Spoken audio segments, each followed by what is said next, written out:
Nubwo navuga indimi z'abantu n'iz'abamarayika, ariko singira urukundo, mba mpindutse nk'umuringa uvuga cyangwa icyuma kirenga. Kandi nubwo nagira impano yo guhanura, nkamenya ibihishwe byose n'ubwenge bwose, kandi nubwo nagira kwizera kose, nkabasha gukuraho imisozi, ariko singira urukundo, ntacyo mba ndicyo. Kandi nubwo natanga ibyanjye byose ngo ngaburire abakene, ndetse nkitanga ubwanjye ngo ntwikwe, ariko singira urukundo, ntacyo byamarira.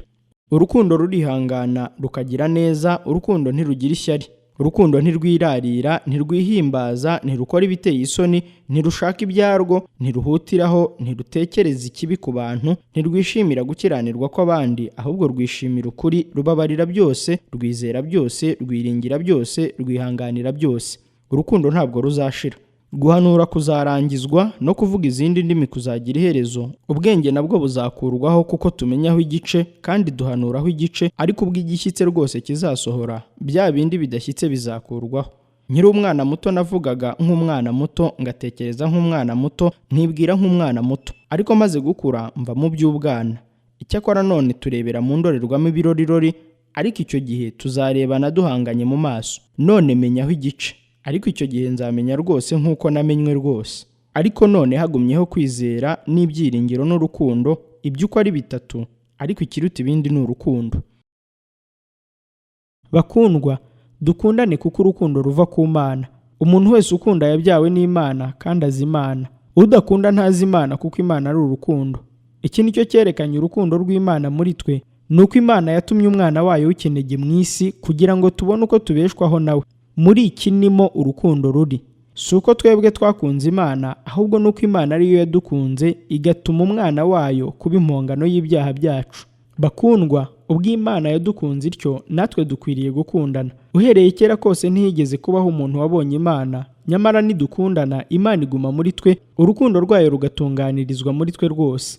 Iki ni cyo kitumenyesha ko tuguma muri yo, nayo ikaguma muri twe, nuko yaduhaye ku mwuka wayo. Natwe twarabibonye, kandi duhamya ko Data wa twese yatumye umwana we kuba umukiza w'abari mu isi. Uvuga yuko Yesu ari umwana w'Imana, Imana iguma muri we, nawe akaguma mu Mana. Natwe twamenye kandi twizeye urukundo Imana idukunda.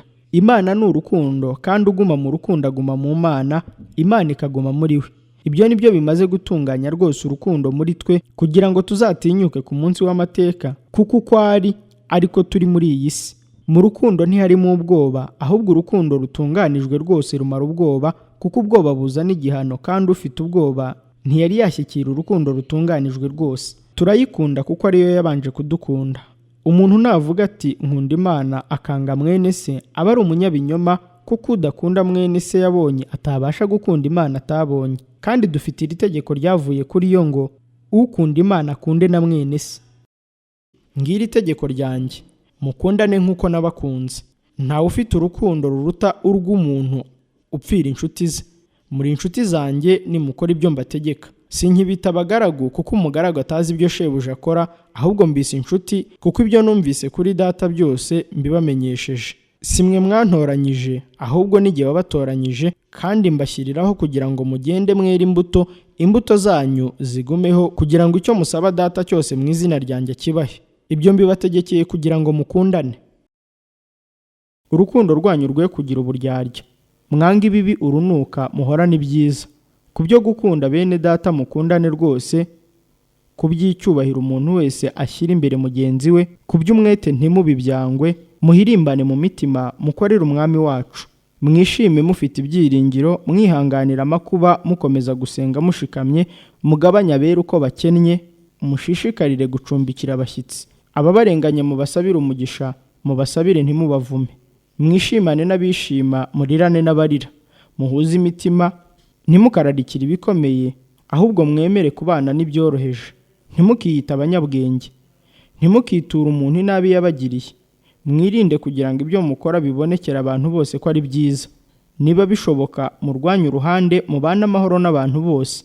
Bakundwa, ntimwihoranire, ahubwo mureke Imana ihoresha uburakari bwayo, kuko byanditswe ngo guhora n'ukwanjye, nijye uzitura, ni ko Uwiteka avuga.